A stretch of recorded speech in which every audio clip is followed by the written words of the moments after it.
What up, everybody? It's another episode of Come On, Son, the podcast. And joining me again, my man Dan Tanner. Y'all done seen Dan like 4 times now. Y'all should know who Dan is. What happening, Dan? Word up, what up, What's Eddie, going man? on, Daddy? Everything's all good. Yo, the BET Hip Hop Awards passed. Sure did. We didn't get an opportunity to talk about it. First and foremost, I want to congratulate Busta Rhymes on his Lifetime Achievement Award. The General. The General. And you know what killed me when Busta said, did you see his acceptance speech? Nah, I didn't see. I saw some of it, but Okay, there's a part of his acceptance speech, y'all. If y'all didn't see it, you make sure that you check it out. You can Google it. Somebody put it up somewhere. Busta Rhymes' acceptance speech. He said, and I know, I'm paraphrasing, I know when I hug y'all, I give y'all real, incredibly hard hugs sometimes. Because you know how Busta hug you and give you that big backslide. right. Like And love her.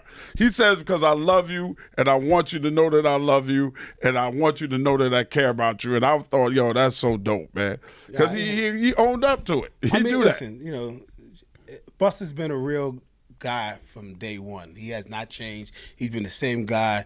Enough props, respect to that guy. I'm glad he was able to get his flowers when recognized. Every time you turn around, he's doing shows. He did that show with you in City Hall. I mean, not City Hall, and Carnegie Hall.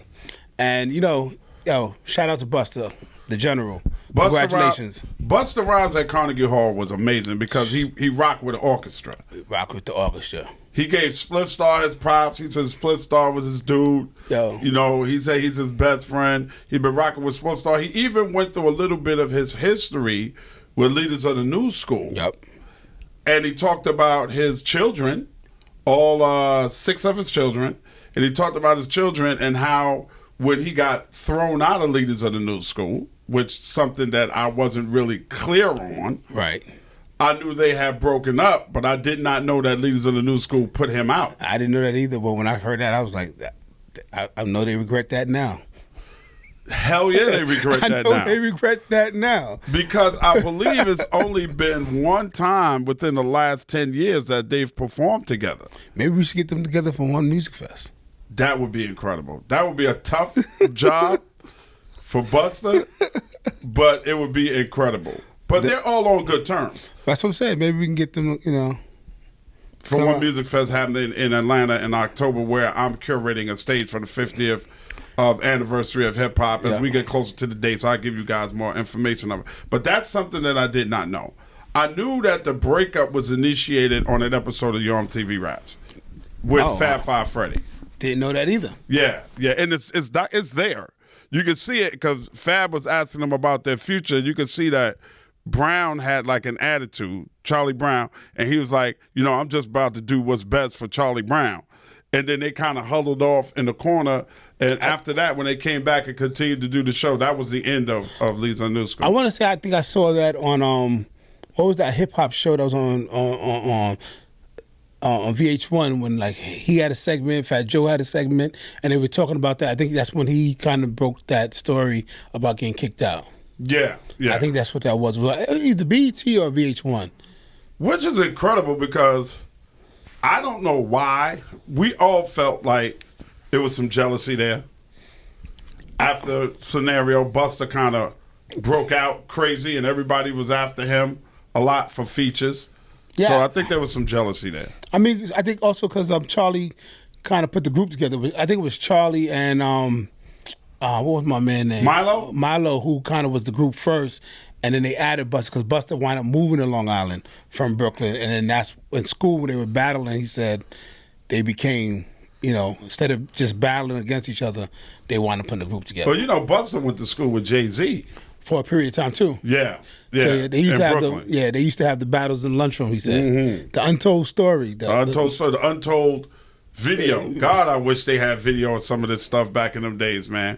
But Busta definitely. So because that's the way the group was set up with Milo and Charlie Brown, and then later Dinko D, and then Busta Rhymes, that they felt it was cool to throw the most gifted lyrical person in that group out of the group.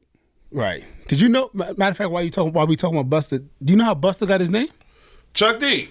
Chuck D. Because there's a football player that Chuck D got it from. Really? Who's that? It was a football player by the name of Busta Rhymes. Get out. His real name was His Busta real name Rhymes? was Busta Rhymes. Wow. And Chuck said, because his Busta, whatever his name was before, but Chuck was like, nah, you can't. That don't fit who you are. And he was like, yo, you're gonna be Busta Rhymes. Wow. See, things that you don't know about hip-hop. This is hip-hop's 50th anniversary, and these stories are the stories that I think they need to be told. I know that Chuck was the person that gave Busta his name, but I didn't know that there's an actual human being named Busta Rhymes. Played football. Buster Rhymes. Yeah. And he just like, well, you bust rhymes, so you're Busta Rhymes. Because anytime you ask him, he will bust a rhyme to this day. And if you didn't know, Busta has a new record out right now called Beach Ball with a female artist by the name of Bia. Oh, okay. He's calling it the Summer Anthem. He's slated to drop another album. And Busta is with Sylvia Rhone again. Oh, he's back at Epic? He's at Epic. Okay. Yeah, he's back at Epic. So he shouted out Sylvia Rhone. He shouted out the late, great Chris Lighty. Of course, Mona Scott. Of course, all of Violator. And especially he gave Sylvia Rhone a lot of love because she came and got him. And he told a hilarious story about how he became featured on a lot of people's records. How he used to call... He was cool with receptionists at a lot of studios. So he used to call and see who was in there. And he said he would go and get some weed. And he would come to the studio and act like he was already in there recording, and he would light up some weed. He said he already had the weed rolled up, so he'd light up weed. And by the time he was passing them around, he already was listening to what they was doing and came up with something. And Busta say, yo, he was like, yo, I know they couldn't kick me out because they was smoking my weed. Yo, he's smart. And that's how he got on a lot of records. People be like, yo, jump in there and say, yo, man, let me get down there and let me see that. And he would get on, and then it's go time. It was go time, man. And once he ripped it, they couldn't take it off. And then he said he would tell Mona and Chris Lighty, charge him $5 for that, charge him $10 for that, charge him $15 for that. He said that's how he fed his son, because at that time nobody was going to pay for partial group. Right. There was no show money coming in for him. So hats off to Busta Rhymes, man. Yeah. And Spliff got to be the best wingman, the best hype man. Ever. The best number two. Ever. I used to say Flavor Flav, but Public Enemy has broken up. Chuck had doing his own thing. It's Spliff Star. They move seamlessly. Yes. They move. That's Michael Jordan and Pippen. Yeah. That's Kobe and Shaq. Yeah. Yo, they move seamless. So shout out to you, Spliff. Spliff Star. Yo. And comfortable. Right. He know where he at. Comfortable. And I'll say that again. He's comfortable in his space being next to Busta Rhymes. He doesn't have to be Busta Rhymes. And Spliff had a dope-ass verse on the Mariah Carey record that they did. And Spliff just put out a record not too long ago. That was really good. So, just timing may not have been the right place, but the record's really a good record. Yeah. It's one for us that does. Go get that. Check that one out, too. Check out Spliff Star, man, because Spliff Star is absolutely a gem. Like, Busta ain't Busta without Spliff Star next to him. Yeah, when Spliff was sick, when he's going through his little personal thing, Busta shows slow down. He wasn't doing that. But as soon as Spliff got back together, it's like they ain't skip a beat. Man, he brought MOP out. It was crazy, bro. With him and Spliff, First family. Yeah, when they get busy, man, it's amazing. A lot of other stuff happened at that BET Awards with Patti LaBelle doing the tribute to Tina Turner and forgetting some of the words. Patti LaBelle is almost 80 years old. Yo, Patti can't do no wrong. I don't care. I don't care what she does. I don't care what y'all say. Patti still can't do nothing wrong. So No, and maybe y'all had the words up on a monitor big enough for Patti to see the words, but she can't do no wrong, man. Yeah. Nobody's dragging Patti LaBelle. That better not. I'll come get you. That's not going to happen, and I don't even eat the Patti pies. Right. But that just ain't going to happen, right. Bro. You just can't come after You Patti. can't just come after Patti LaBelle, no matter what mistakes. Patti LaBelle could have karate kicked somebody in the mouth, and ain't nothing y'all can say about it. It's all right. You're going to let that go. She's Patti LaBelle. Now, this is what I really want to talk to you about. Let's go. On the red carpet, Bow Wow stopped at Power 106 in L.A. Shout out to Power 106. Used to be sister station in Hot 97 when I was there. He said, hip-hop, today's hip-hop is trash. That's what Bow Wow said. Bow Wow's a veteran. You can't take nothing against Bow Wow. We have been talking about Bow Wow for well over 20 years now. Bow Wow is part of this fraternity of hip hop. Yes. Whether you liked his music when he was out or not, he's a staple and a part of hip hop. He's in the frat. He definitely is. Okay, if we had colors and everything, and if we stepped, Bow Wow is part of this fraternity of hip hop. 200%. Right? 200%. Does Bow Wow have a point? I mean, the state of hip hop is in trouble. There has been no number one hip hop records this year yet. I think Gunna is one right now. Gunna went to number one? I think Gunna's new project just went to number one. All right, well, congratulations to Gunna. Gunna's a whole nother subject, brother. But I think he just put out a project 2 weeks ago, and I think he's up. If he's not one, he's like right there en route to it. But needless to say, it being June and nothing has reached number one is half the year's gone by. It says a lot. We're right close to July. Does Bow Wow have a point? Ty Dolla $ign says, I'm moving into more dance music. Simba has said the double XL freshman cover has given all his love to these TikTok rappers, that's what he called them, that really have no real skills. These are young dudes saying it. That's not us, not the triple OGs that's saying this. Does Bow Wow have a point? I believe so. I think absolutely he has a point. And rightfully so, because he's a staple, his voice means a lot. So if he's saying it, and if he's saying it because he still lives here in Atlanta, he's talking about the Atlanta artists or the Southern artists, I mean, he's got to have some validity to it. That's what Bow Wow said. He said J. Cole, Kendrick Lamar, and Drake are the saviors of hip-hop right now. He says those are the three lights that is saving hip-hop. I'm waiting for Wale to put out another project. I always thought Wale was dope. You know who Wale is to me? Who's that? Wale's like Fab. To me. Fab should have been bigger than he is as an artist. I don't know what it is about Fab that didn't propel Fab. He has the wordplay. He has the records. He has a lot of great stuff that people like and love about Fab, but it's just something that I don't know if Fab didn't do enough things outside of music that it could propelled him. But Wale is kind of like that to me for that generation. Wale. I really think Wale is dope, man. I agree with Wale is dope. I would have said Wale, if I had to compare Wale to somebody, I'd have said he's my like Q-Tip. He's more on that side. More of the eccentric side of things?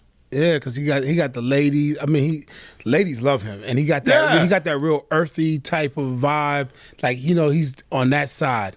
Like you know what I'm saying. So I wouldn't have said Fab because his wordplay ain't like Fab's wordplay. No, ain't nobody wordplay like Fab. But I would have said he's Q-Tip. Okay. Yeah. Well, you know that's what we do. We debate, and I'd say more like Fab because I just see Wale right there. And not breaking through. I've watched a lot of cats break through, and I just haven't seen Wale break through to that superstar status that I think he deserves as an artist. He's an artist to me. And I think what Bow Wow was trying to say is there's some artistic stuff that's missing in hip-hop. Everything is low frequency right now. I agree with that. Music is representation of the culture, representation of the streets, it's representation of life. Is that true right now? I think it is. Or is the streets imitating hip-hop? I think it's still a representation because I think our kids today is living in this microwave era. So everything for them is fast. They becoming artists fast. They becoming, they do records fast. Everything's a minute and a half. They don't have no patience. So they only doing it just to get that minute and a half. They're not trying to do it to get the full longevity of it because they're not looking past that. They only can see. They're not looking past 2 minutes and 35 seconds. They can only see the quarter mile. Oh, wow. But the low frequency of hip-hop, and I think that's why Ty Dolla $ign said he's moving more into the dance realm, the music, the high frequency music to get people up, because you see the way people are responding now to Afro beats. Yep. Right? Yep. You see the way people are responding to the music that Bad Bunny is putting out. Yep. You see people responding to the music that Doja Cat is putting out. those are more worldly records. right and high frequency records. They're not this low frequency. I'm running up on my ops. I'm pulling up on my ops. I got beef with this op. I'm gonna shoot and kill this op. I'm high off of this. I'm high off of that. And then on the other side, every single female comes out, wants to have the success that Nicki has had and Cardi has had and numerous the city girls have had. All of them have the same subject matter. You know what I found out, and I thought about this, and on the way over here to shoot this podcast, I was sitting in my car and I'm rolling and I'm listening to Biz Markie. There is no Biz. There's no Redman. Remember how much fun we used to have with them? Yeah. Nobody's fun. Who's fun, Dan? Who's fun? You know what? Even Juvie was fun. Yo, Back That Ass Up was that record, but it was a fun record. Who is fun? when you get a chance, go check out my man Armani White on Def Jam. Armani White is dope. Yo, and he came from that world, and not because I work at Def Jam, but and I keep saying it in the same calls and saying we need to treat him like Ludacris. Ludacris was fun. Like he's because he's not gangster and he's not this. They almost don't know where to put him at. But it's like I'm like, yo, he's Ludacris. He's Bismarck. He's gonna Right. tell you some fun stuff. He's gonna he's gonna make you have a good time. And dope at the same time. At the same time. And that's what's missing in hip hop, that there's nobody out there, and I'm not even going to knock y'all music because don't get me wrong, folks. I understand. If anybody young that's watching this podcast, I understand. You should have your own hip hop stars. Your hip hop stars should not be mine. Correct. You weren't around. You weren't even alive or even thought of with our hip hop stars. When Rakim and them was doing their thing, you weren't around. Okay? When Tupac was around, you weren't around. So you're allowed to love whoever you want to love. Drake, Pusha, Kanye, whoever you want to love, you should love. But there's no fun in that music. Where is the fun? Right.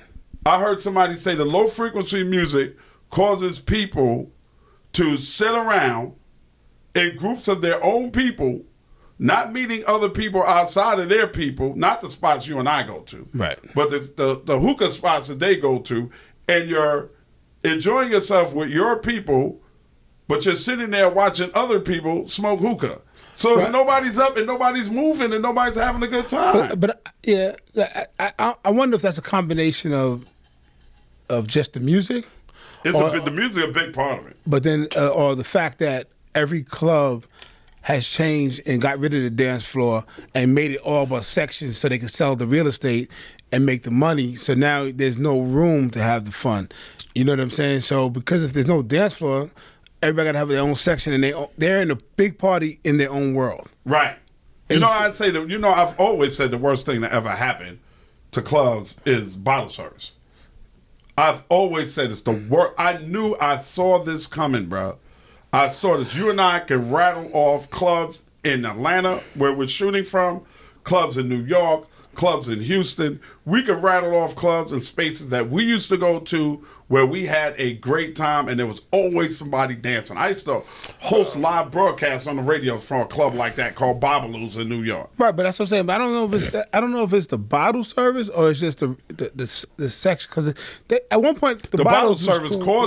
caused section, them to make it to make sections. Because remember, there were VIP sections, right.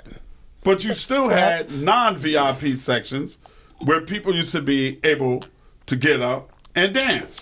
You know Not what? dancing with the people in their section, but dancing with some girl that's beautiful that you saw all the way over there. But that's the thing I'm saying. So check this out.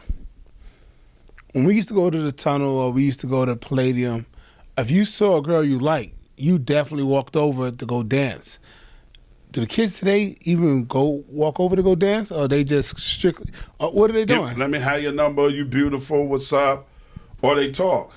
And they've made it so I don't really know, because I'm not a kid, so I can't tell you exactly what they do. I'm gonna have to ask him. Yeah, ask your son. He's too cool for school. Okay.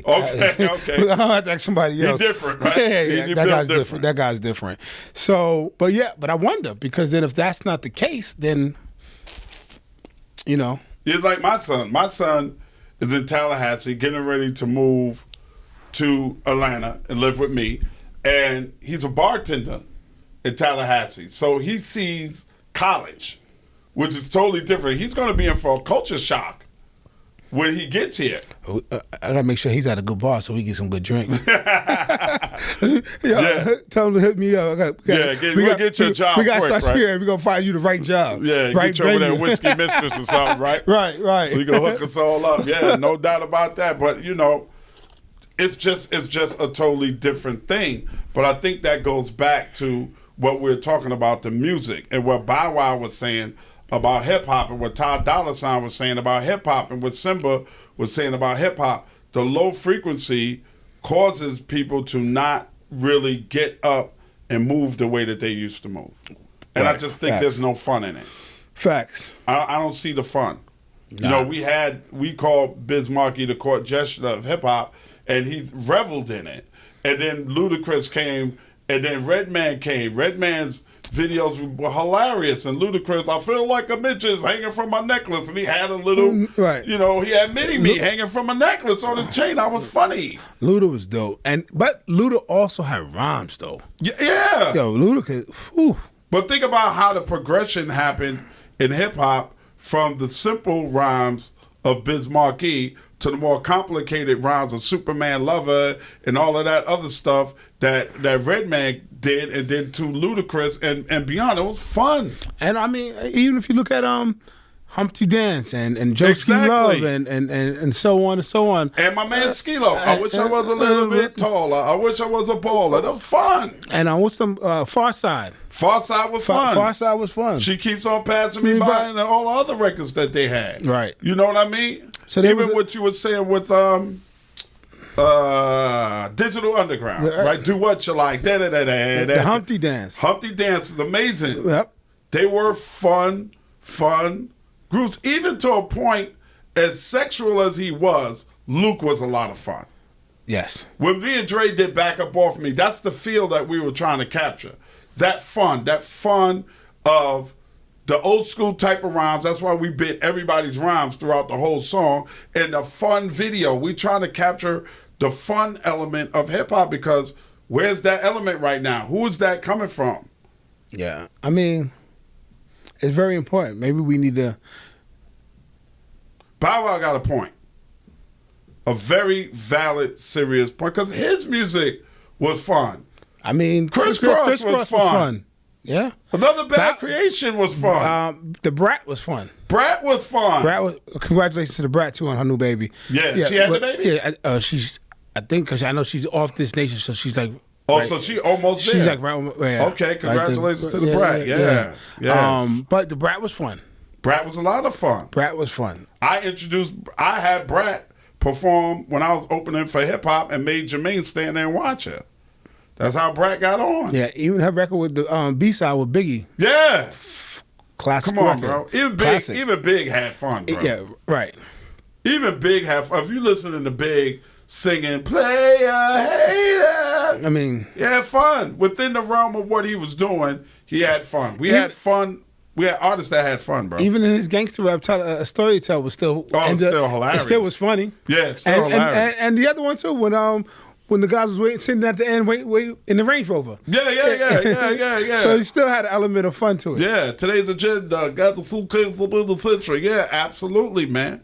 Though that music was fun, and I think that somebody young, an Amani White, somebody like that is going to come through with the right records at the right time, and they're going to make this shit fun again, bro. I think I might take that on.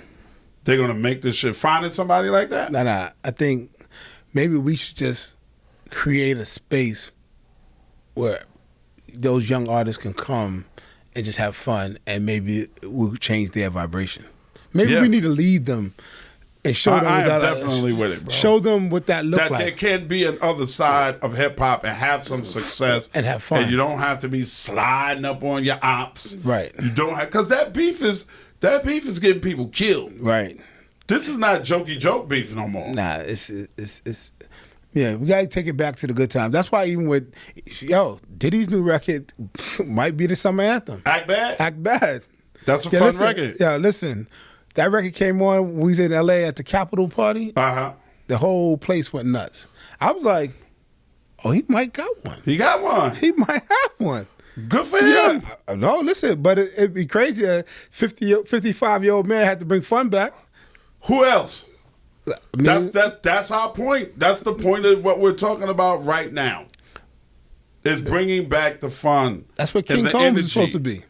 King Combs, yeah, he should be. I mean, he had that single. He was en route. Right, but what happened? It's supposed to be you know what it is? They don't keep going. When they get a little bit of it, they kind of just chill. Like in our day, when you saw a little bit of the light, you ready like I'm gonna kick in this door and I'm gonna shove myself right, that's when so you far turn in it and up. you turn it up. But they don't have that energy in them no more. They don't have that. They don't have that hunger. Well, maybe he don't have that hunger because I mean, but still, Pops is. but Pop's got the hunger. He went and found another record. He sure did. Because right after King Combs went #1, he went #1 with that single he had. Right, with Bryson Tiller. Right now, he come right back with a record before his son. Right. So he still got the hunger. What do you think of Pop's beef with Diageo? Diageo just put out a statement, I think, yesterday, saying that they poured $100 million in Ciroc and De Leon, and it actually said Puff has made over $100 million with them, with Ciroc and De Leon, and the money that they put in to push De Leon, and there were certain things that Diddy was supposed to do that they say he didn't do. So they're severing ties now. I mean, it might have been a power play. He might want to get. Maybe he just wanted to get out. So maybe it's something else. It's been like 15 years. Yeah, maybe he was tired. He's ready. He made enough with them.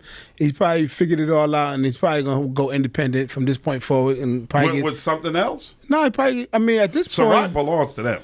De Leon and Ciroc belongs to all right. Diageo. But if he now takes the same ideas, everything he did to push Ciroc, and since they still gonna have to pay him on that. And put something else that he has more of a stake in. Right. Right. And build De Leon up as his own, and then somebody else come if by. he did, he would have to buy De Leon from them. They own it. Lock, stock, and barrel. So when they severing ties, I'm pretty sure he's going to get a piece. I don't know. I don't know. Yeah. It's got to work itself out in court. Because they got Casamigos. So they don't need well, they De Leon. bought Casamigos from... But so they don't need De Leon. So they may let him... That may be the split. And that's why he's feeling that way, because they bought Casamigos after he started De Leon. That's what he said. After De Leon happened, he's calling it a race thing. He said after De Leon happened, and they all went on De Leon, because they had a lot of success with Diddy with Ciroc. Absolutely. A ton of success. Absolutely. With Diddy with Ciroc, right? Diddy is Ciroc. Ciroc would be nothing without Diddy. And he tried to do it again with the tequila, and then Casamigos started catching fire. So he's saying they backed off of his stuff and went with the white boy stuff because they bought it. They straight up bought Casamigos. Right. Like gave, what's his name? They gave him a check and bought him out. Yeah. What's his name? The actor. George Clooney. George Clooney and his partners gave them a ton of money. And worthwhile investment, because you can't go nowhere without seeing Casamigos now. Yeah, you ain't lying, and you like it. So. Yeah, it's one of my favorites. Hey, speaking of somebody else, man, that has caught fire, Vanessa Bryant, Kobe Bryant's widow, just sued and won like $1.5 million from somebody that was trying to sue her and trying to sue Kobe. There's a young lady, Molly something, I can't remember her last name, that was working for Kobe. At the time, Kobe invested $6 million in that sports armor. What's it called? You know what I'm talking about? It's a sports armor drink. Armor something. Armor some sports armors. I got some in my refrigerator because my mother-in-law be drinking it sometime. What is the name of it, bro? I'm about to figure out. Oh, you gonna look it up real quick? But that's another one that was independent, and then. But when we come back, we'll tell you the name of everything. We got to take a little break to pay the bills. We'll be back with more Kibba Inside the Podcast. Back with more Kibba Inside the Podcast. Joining me as normal, my man, Dan Tanner. Yes, Boogie Down sure. Bronx is in the building. Yes, now, sure. we were just talking about Kobe and Kobe's widow and her suing a young lady, Molly something, that worked for Kobe. So this is what happened. Kobe put $6 million into it. Coca-Cola came and bought it, like they did vitamin water. It's called Body Armor. Body Armor. He got, I think, a 10% stake of it, which turned out to be about $400 million windfall for Kobe Bryant. God bless your heart, Kobe. Smart move. He saw it. Then the young lady that was working with Kobe on that part of it claims Kobe promised her 2%. Kobe said, I did no such thing. I'm not giving you 2% of my $400 million, Right? Because I never promised it to you. So she sued Kobe, and she made disparaging remarks about Kobe Bryant's family. And when they were going to the NBA All-Star game, and it was on a plane, she pretty much called his family and everybody on that plane a bunch of uppity, lucky niggas. Said his baby had Botox lips when it was born, and Vanessa had the receipts on all of it. Sued her, and she has to pay Vanessa $1.5 million. So she gets nothing, and she owes the Bryant family $1.5 million. She probably should have took her $200,000, whatever he got, and kept it quiet. Well, now she in the Kobe hole. said he wasn't giving it to her. No, I'm saying he said he wasn't gonna give it a two, whatever. But whatever part of the deal she did get paid for, She was getting paid to be a part of the deal. that's what I'm saying. So whatever that was, she should have just kept that. But she was suing because she wanted more. Right. So but now she owes. Yeah, she so she would have definitely just owes. kept whatever she was getting. She owed bro. Speaking of owing, Tasha K owes Cardi B some money, bro. Oh, listen. Just like homegirl who owes 50 some money. Yes. What's the rap? The singing chick. Oh my That was on Love and Hip Hop. Damn. Not Tina Marie. Tiara Marie. Yeah, Tiara and me. She Marie. owed 50 some money. Yeah, and he be trying to collect too, like he need it. He's a dog, bro. He like but that. you know, he like I want that. he owed 50 owed Rick Ross's first baby mother some money. Right. And he declared Bankruptcy. He's like, I ain't got it. That nigga's a smart ass. He's like, yo, I ain't got it. Yeah, I ain't got it. Nah, that was under my corporation. That corporation went bankrupt. This corporation's good, so you can't get nothing out of this. Yo, that's hilarious. But Tasha K, Cardi is coming at her, bro. Like, speaking of Cardi. What's up? Cardi and Offset? Yeah, what's that? What is that? I think it's publicity, bro. You think that's what it is? I think Clickbait? so. Yes. Why would Offset put that out there? Yo, my nigga, my wife cheated on me. Ba ba ba ba ba ba ba. And then Cardi went on, nigga, get the fuck out of here. Left the message and all that. I think that clickbait. I don't understand why people want to air their personal laundry out on social media. I understand if somebody hears it and puts it out. But I don't understand why the actual Why people... would you say it? Why would you... Right. Like, just like the Russell and Kimura, why are you guys putting your own stuff on social media? Whatever TMZ and everybody else find and talk about, let that be that. Right. Don't confirm it. If Cardi was my wife and she cheated on me, I wouldn't tell nobody. That's not something I would want the whole world to know. No. Embarrassing her is going to do what for you? Right. It's going to make it worse. Right. If you're going to slide off, you slide off. Now, he probably thought because he thought he was evening it out because at one point she had one over him because before when they had the little... He did it. Right, but his shit was confirmed. Right, but the chick that he did it with confirmed it. But so I guess maybe he thought in a hot second that if it was remotely true, maybe now the women would look at him differently. Oh, you wanted to get the women on his side? Right. Against Cardi?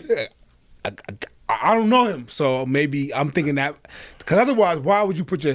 I have had the pleasure of meeting Offset one time, and Takeoff one time. They were all together. Yeah, I met them Quavo, all. and they were the nicest young men to me, bro. Absolutely, I did. Very respectful. I met them when we did the Martell, and they signed Quavo, and we did great guys. Right. Rest in peace. Rest in peace, Takeoff. Takeoff. Speaking of that, it was great to see them two on stage together. Absolutely, That touched me. Yeah, it looked good, felt good. Keep it up. Yeah, y'all go back in the studio and make some more music, man. Yeah, I'm sure your generation needs you guys. They are, excuse me, I'm going to say they is, which is ignorant as fuck. I hate that. They are one of the most important rap groups of their generation because Absolutely. They gave everybody a whole new way, a whole new style, a whole new everything. So big up to the Migos, man. We would love, we know y'all did Uncle and Nephew. Do another Migos album, bro. Another Migos album, bro. Don't let it end. Keep Takeoff's memory and legacy alive, man. Yep. 'Cause he was such a nice dude, yo. Yeah. Such a nice dude. And come on, man, let's dance, man. Get us up. Get us going. Get us popping again, Migos. Come on, man. Yep. Cook it like some stir fry. Get me popping That again. stir fry record was fire. That stir fry record was fire. so crazy dope, man. Come here. Get us up, man, because we need groups like Migos to get us up. We need that energy. They had a lot of energy, man. They had people. There's one of the groups that did have people dancing. Nah, they definitely. I mean, not for nothing. I wish Future would go back to the old Future. Yeah? He's standing around Drake too long and making that slow music like. Future's first album, and Magic and all that, and same time, his energy was so fire. Got two bros and a god mod of magic. Get back to that Future, get away from Drake. Magic, go back to you. Magic. Purple, go get high somewhere. Future make some more of that good music that even make my old ass want to get up and rock to it. And make people have fun. Yes. I think that's what we're talking about on this podcast, man. Yeah, let's bring the fun back to hip hop. It is sorely needed, man. We need that fun because y'all gonna mess around, and that Afro beats is gonna consume the market. Yep. You see it right now. You can't get a #1 album. Right. You see it right now. So if you're listening to this podcast, come on, son. Send us some fun records. Get at us. We want to bring the fun back to hip hop. Yes, sir. Like, send me a fun record. Don't send me nothing where you sliding up on your ops. If you're a female and you want to send me something that's up-tempo and fun, I don't care what you're talking about. Long as it's fun.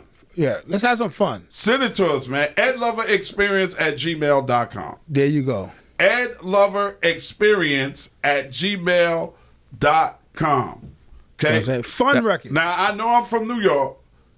Don't send me no boom bap, old school hip hop. I love it, but that's not what I'm looking for. I want to ride bass. It takes two. Yeah, give me some up there. Some swing again, Biz Market. Go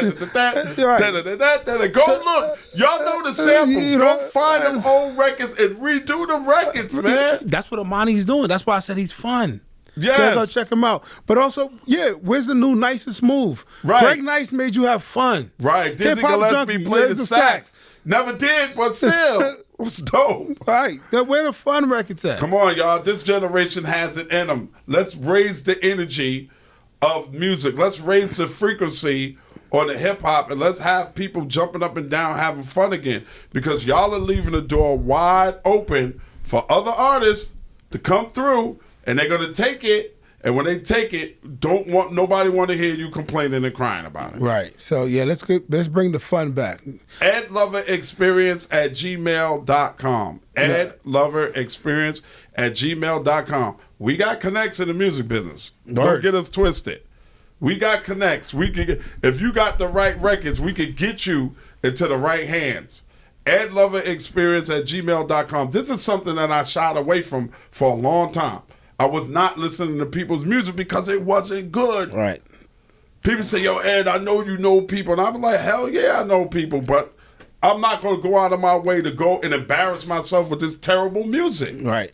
Well, listen, we're about the fun. So bring the fun back. EdLoverExperience@gmail.com. I think that's about it, Danny. Yeah. I think we done said all we can say about this podcast, right? You can talk about this weekend, because by the time this come out, the weekend's going. Yeah, the weekend will be gone. No, it's coming out, probably come out tomorrow, that's right? What so yeah, so if you're going to be in New Orleans, I am hosting a stage, the Hulu stage, at Essence. That is on Friday. Friday night. The doors open at 7 o'clock. It's at the Superdome. Yep. I'll be there. I'm hosting a stage. The Hulu stage. Hulu stage. And you can watch it on Hulu, too. Yep. Yeah, so if you're going to be in New Orleans, holler at me, man. I'm going to be down there. I know D-Nice is doing something down there, too. Yeah, a bunch of things. A lot of things happening. Yeah. So I'm definitely going to come out, and I want y'all to come out, have a good time. Essence Music Festival. Essence Festival of Culture. Excuse me. It's the Essence Festival of Culture presented by Coca-Cola. So, Friday night, the Hulu stage at the Dome. I'm hosting Friday night, Hulu stage at the Dome. I'm hosting Essence Festival of Culture. Thank you so much, Essence, We appreciate you. Got nothing but love to you. Thanks, Coca-Cola. Appreciate you. All right, y'all get out of here. Keep God first. Everything else will fall into place. We'll talk at you, with you, to you, and about you next week. Be good if you can't be good. Be careful if you can't be careful. Raise the frequency on the music that you're listening to. And until the next time we ride together, slide together, laugh out loud together, at Lover Dan Small, say God bless each and every one of y'all. Well, take care, man. Take care of yourselves, man. We love you more than cook food. Until next time, this is Come On Inside. The podcast. Now, get the fuck out of here with that bullshit. We'll talk to you later. Send the music at EdLoverExperience@gmail.com, and I'll see you in New Orleans on Friday. Peace, y'all.